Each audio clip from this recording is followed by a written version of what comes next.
कल 12 में आपको हमने बताया था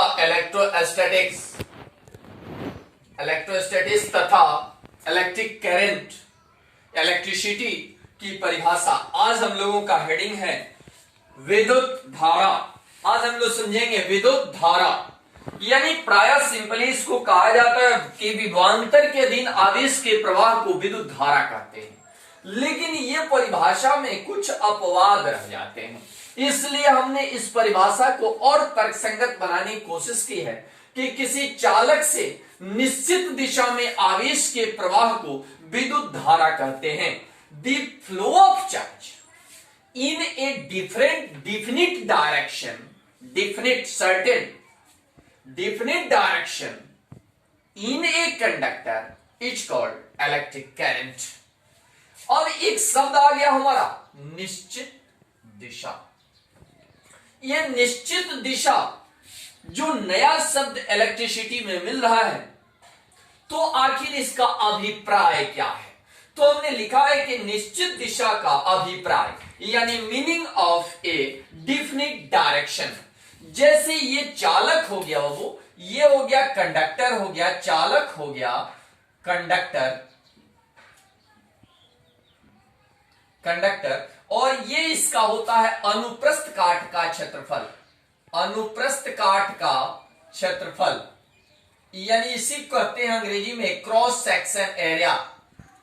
क्रॉस सेक्शन एरिया, इसका मतलब यह हुआ कि इलेक्ट्रॉनों का प्रवाह की दिशा विद्युत क्षेत्र ई वेक्टर की दिशा के विपरीत होती है। चित्र में देखिए, ये क्या है? सेल है, और ये प्लस है और ये माइनस है, और धारा का प्रवाह देख रहे हैं, विद्युत क्षेत्र उत्पन्न हुआ है ऐसे ई वेक्टर, यानी प्लस से माइनस की ओर विद्युत क्षेत्र उत्पन्न हुआ है। परंतु इसमें जो मुक्त इलेक्ट्रॉन है चालक में, वो विद्युत क्षेत्र की दिशा के विपरीत गति, इसका वेक्टर इधर, इसका इधर, यानी इलेक्ट्रॉन के प्रवाह की दिशा, इलेक्ट्रॉन के प्रवाह की दिशा विद्युत क्षेत्र ई वेक्टर की दिशा के विपरीत होती है।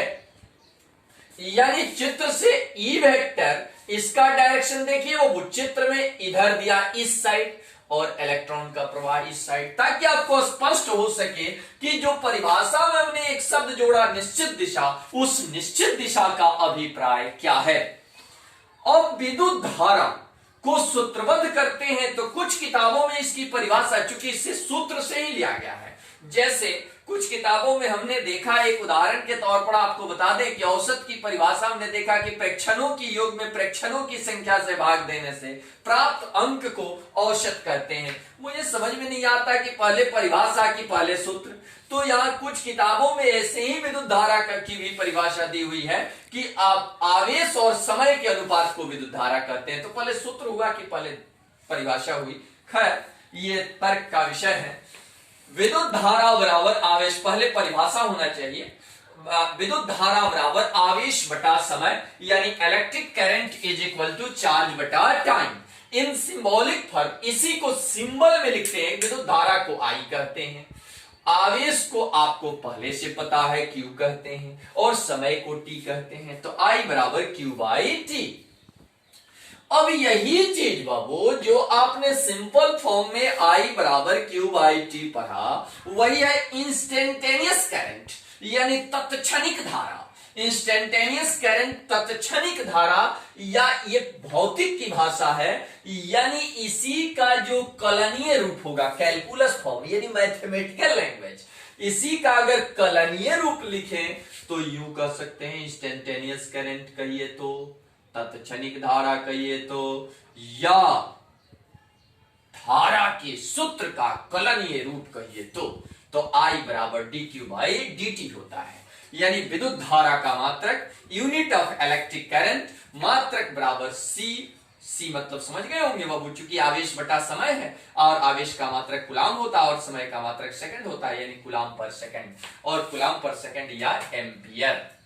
विद्युत धारा का बीमा, चूंकि विद्युत धारा एक मूल राशि है और इसका बीमा ए या आई होता है, और एक एम्पियर, जो यहाँ एम्पियर शब्द प्रयोग किया गया, उस एक एम्पियर का अर्थ, यानी एक एम्पियर का अर्थ मीनिंग ऑफ 1 एम्पियर, किसी चालक के, बाबू यहां दिखाई दे रहा है, किसी चालक के अनुप्रस्थ काट से एकांक समय में प्रवाहित 1 कूलम्ब आवेश को 1 एम्पियर धारा कहते हैं।